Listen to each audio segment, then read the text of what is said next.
አንድ አምላክ በሆነ በአብ በወልድ በመንፈስ ቅዱስ ስም ጥር 2 በዚች ቀን ደሙ በግፍ የፈሰሰ ጻድቁ አቤል አረፈ። እርሱም ወንድሙ ቃየል የገደለው የሙታን በኩር የሆነ ነው። ምክንያቱም አዳም የእግዚአብሔር ትእዛዝ ተላልፎ እንዳይበላው የታዘዘው በላ። ያን ጊዜ በእርሱና በልጆቹ ላይ ሞት ሰለጠነ፣ ኃጢአትም ተገዥ ሆነ። ሰይጣንም ሰውን ለማሳት ሰለጠነ። ከዚህም በኋላ አዳም ከገነት ወጥቶ ወደ ታችኛው ምድር ወረደ። ስለ በደሉና የፈጣሪውን ትእዛዝ በመተላለፉ ፈጽሞ እያዘነና እያለቀሰ 100 ዓመት ኖረ። ከዚህም በኋላ አዳም ሔዋንን በግብር አወቃት። ጸንሳ ቃየልንና ኤልዩድን ወለደች። ሁለተኛም አወቃት፣ አቤልንና እህቱን አክሌማን ወለደቻቸው። አዳምም ሔዋንን እነሆ ልጆችሽ አካለ መጠን አደረሱ፣ ጎለመሱ። ቃየል የአቤልን እህት አክሌማን ያግባት፣ አቤልም የቃየልን እህት ኤልዩድን ያግባት አለ። ቃየልም እናቱን ሔዋንን እንዲህ አላት፣ ለእኔ ከእኔ ጋር የተወለደች እህቴ ማግባት ይገባኛል። አቤልም ከእርሱ ጋር የተወለደች እህቱን ያግባ። ቃየል ከእርሷ ጋር የተወለደ ኤልዩድም እናቷ ሔዋንን የምትመስል እጅግ የምትመልከም ናትና። አዳምም ይህን ነገር በሰማ ጊዜ እጅግ ጭንቅ ሆነበት። ቃየልንም አብራ የተወለደች እህትን ታገባ ዘንድ አይገባም፣ አለዚያም ለእግዚአብሔር መሥዋዕትን አቅርቡና መሥዋዕቱን ለተቀበለ ይሁን አለው።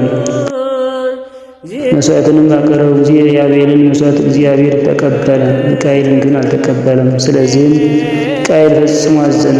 ሰይጣንም ተገናኘውና ምን ያሳዝናል አለው። ቃየልም ለወንድሜ ለአቤል እህቴን እተውለት ዘንድ አባቴ አዘዘኝ አለው።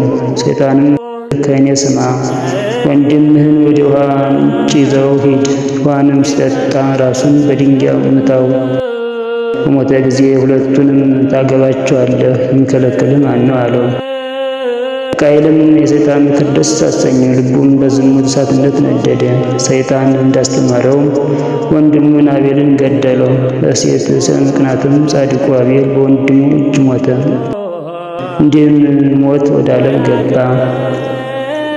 እግዚአብሔርም ቃየልን ወንድምህ አቤል ወዴት ነው አለው። ቃየልም አላውቀውም፣ በውኑ እኔ የአቤል ጠባቂ ነኝን አለው። እግዚአብሔርም እንዲህ አለው፣ ቃየል ምን አድርገሃል? የወንድምህ የአቤል ደም ጩኸት ከምድር ወደ እኔ ደርሷል። አሁንም በእጅህ የፈሰሰውን የወንድምህን ደም ትጠጣ ዘንድ አፏን የከፈተች ምድር የተረገመች ትሁን፣ አንተ ታርሳታለህና።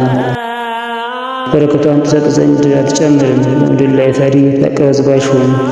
ይህም መርገም ዘሩ በጥፋት ውሃ ከምድር ገጽ እስከሚደመሰስ በቃየል ላይ የበዛ ሆነ። የክብር ባለቤት ጌታችንም ጸሐፍት ፈሪሳውያንን ሲዘልፋቸው እንዲህ አላቸው፣ ስለዚህ ነቢያትን፣ ሊቃውንትን፣ ጥበበኞችን ወደ እናንተ ልካለሁ። ከእነርሱ የምትገድሉት አለ፣ የምትሰቅሉትም አለ፣ በምኩራባችሁ የምትገርፉት አለ፣ ከአንድ አገር ወደ አንድ አገር ታሳድዷቸዋላችሁ። ከጻድቁ ከአቤል ጀምሮ በቤተ መቅደስና በመሰዊያው መካከል እስከ ገደላችሁት እስከ በራክዩ ልጅ እስከ ዘካርያስ ደም ድረስ በዓለም የፈሰሰው የጻድቃን ደም ሁሉ በእናንተ ላይ ይደርስ ዘንድ። ጳውሎስም አለ፣ ቃየል ካቀረበው መሥዋዕት ይልቅ አቤል በሃይማኖት ለእግዚአብሔር ያቀረበው መሥዋዕት ተሻለ፣ ስለ እርሱም ደግ እንደሆነ መሰከረለት። መሥዋዕቱንም በመቀበሉ ምስክሩ እግዚአብሔር ነው። ደግ እንደሆነም ከሞተ በኋላ ተናገረ። ከዚህም በኋላ አዳም ልጁን ባጣው ጊዜ ወንድም አቤል ወዴት አለ ብሎ ቃየልን ጠየቀው። ቃየልም በቁጣ አላውቀውም፣ የአቤል ጠባቂ ነኝን ብሎ መለሰ። አዳምም ልጁን ይፈልግ ዘንድ ወደ ዱር ሮጠ። በወንዝ ዳርም በዱን አገኘና አንገቱን አቅፎ ማን ገደለ አለው። ከበድኑም ወንድሜ ቃየል ገደለኝ የሚል ቃል ወጣ። አዳምና ሔዋንም ለልጃቸው 28 ዓመት ያህል ሲያለቅሱ ኖሩ። ከዚህም በኋላ መላእክት ወደ አዳም መጥተው የዓለም ሁሉ አባቶች አባት አዳም የምስራች እንሆ ልጅህ አቤል የገነትን ዛፎች ተሳለመ፣ ነፍሱም ወደ ተወደደ መሥዋዕት ወደ እግዚአብሔር አረገች አሉት። ለእግዚአብሔር ምስጋና ይሁን፣ የአባቶቻችን በረከት ከእኛ ጋር ትኑር ለዘላለሙ አሜን። እንዲሁም በዚች ቀን የከበረ አባት አላኒቆስ ኤጲስቆጶስ በሰማዕትነት ሞተ። እርሱ ጣዖታቱን እንዲያቃልሉ ለሰዎች እንደሚያስተምራቸው ካዱ። ንጉሥ በሰማ ጊዜ ይዘው ጽኑ ስቃይን ያሰቃዩ ዘንድ መልእክተኞቹን ላከ።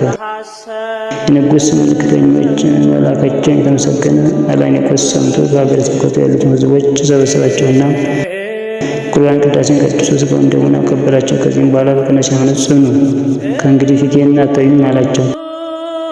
እነርሱም አለቀሱ፣ ሊያስታውቱም አልተቻላቸውም። ወጥተውም ራሱን ለንጉሥ መልእክተኞች አሳልፎ ሰጠ። እነርሱም ወስደው ለእንድነው አገረ መኮንን ሰጡት። እሱም ወደ አገር እንዲኩ ወስዶ በዚያ ጽኑ ስቃይን አሰቃየው። ማሰቃየቱን በሰለቸው ጊዜ ትከሻውን በሰይፍ ይሰነጥቁ ዘንድ ራሱን ይቆርጡ ዘንድ አዘዘ። መሞቱን አውቆ አማንያ ከሆኑ መርከበኞች አንዱን እንዲህ ብሎ አዘዘው፣ ወደ ወደቡ ውስጥ ደርሶ ሥጋዬን በኮረብታ ላይ አድርግ። እርሱም እንዳዘዘው አደረገ። ከዚህም በኋላ ምዕመናን ሰዎች መጥተው ሥጋውን ወስደው በእነርሱ የስደቱን ወራት እስኪያልፍ በእነርሱ ዘንድ አኖሩት። ቤተ ክርስቲያንም ሰርተው ሥጋውን በውስጡ አኖሩ። ከእርሱም ታላላቅ የሆኑ ድንቆች ተአምራቶች ተገለጡ። ድንቆች ተአምራቶች ተደረጉ። ለእግዚአብሔር ምስጋና ይሁን፣ እኛንም በዚህ አባት ጸሎት በረከቱም ከእኛ ጋር ለዘላለሙ አሜን። በዚህች ዕለት የእስክንድርያ ሊቀ ጳጳስ የከበረ አባት ዮናስ አረፈ። እርሱም ለአባቶች ሊቃነ ጳጳሳት 16ኛ ነው። ይህም ቅዱስ አዋቂ ብልህ፣ በቀናች ሃይማኖት የጸና፣ በሥራ ሁሉ ያማረ፣ ስለ እውቀቱም ሰዎች ሁሉ የሚወዱትና የሚሹት ሆነ። በዚያም ወራት ከሃዲያን በመፍራት በስውር ከዋሻ ውስጥ በቀር በግልጥ ሊጸልዩና ሊቀድሱ ለክርስቲያኖች አልተቻላቸው ነበር። ይህም አባት ቤተ ክርስቲያን እስከሰሩ ድረስ አግባባቸው። በእመቤታችን በቅድስት ድንግል ማርያም ስም ያማች ቤተ ክርስቲያን ሰሩ።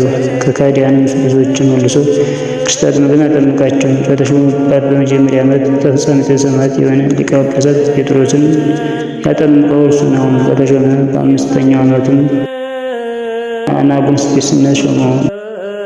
በ12ኛም የሹመቱ ዓመት ቅስና ሾመው።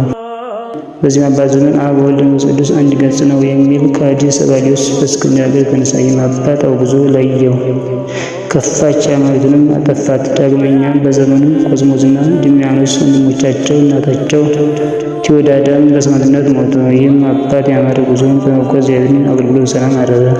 በዚችም ዕለት ጳጳስ ሜዳ ገዳም ውስጥ የእመቤታችን ቅድስት ድንግል ማርያም ቤተ ክርስቲያኗ የከበረችበት ነው። በጸሎቷ የምትገኝ በረከቷ ከእኛ ጋር ይኖር ለዘላለሙ አሜን።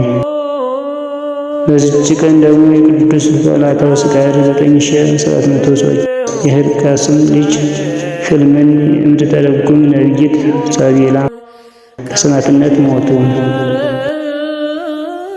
በረከታቸውም ከእኛ ጋር ትኑር ለዘላለሙ አሜን።